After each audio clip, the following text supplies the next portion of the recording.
ladies and gentlemen, we welcome one of our past honorees, the 1985 laureate, Mr. Bob Hope.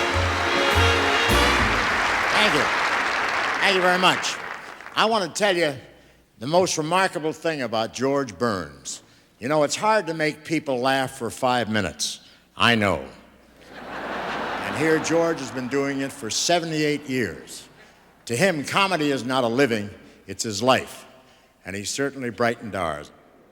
And I just want to tell you, this is a great crowd here tonight. He has many close personal memories of Washington. Not the city, the president. And I'll tell you, I've always believed in God and the president.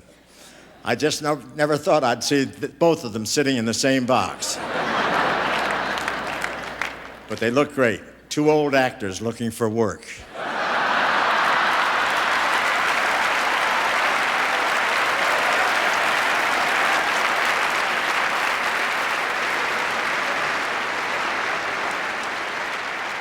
Let me tell you that the president's here every year, and he always asks Nancy, he says, do you think I'd be getting a Kennedy Center honor if I stuck to acting? And Nancy had to just say no.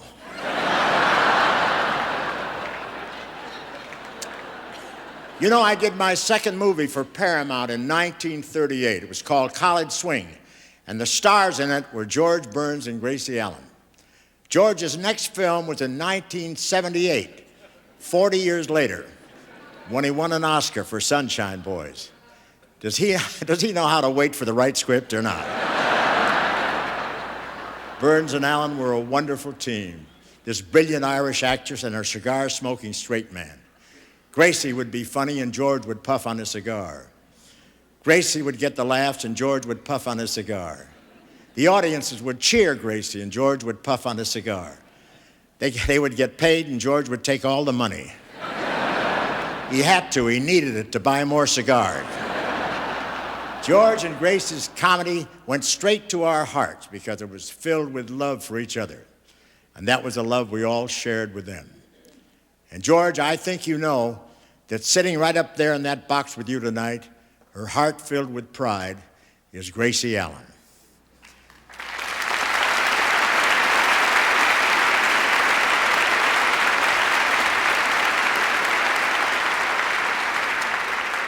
You know, before the show, George and the president had a long conversation, and the president wanted to know what it feels like to make a picture again after 40 years.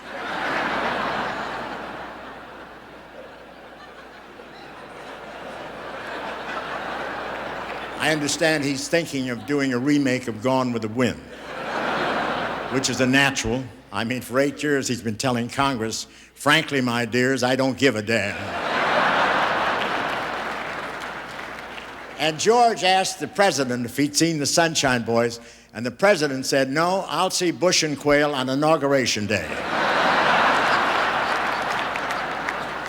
Let me tell you, George's career in recent years gives me hope. He got an Academy Award when he was 81, and I've been trying to borrow it ever since. In truth, George earned this recognition for the joy he has given to our country.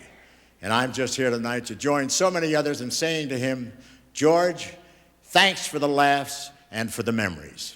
Thank you.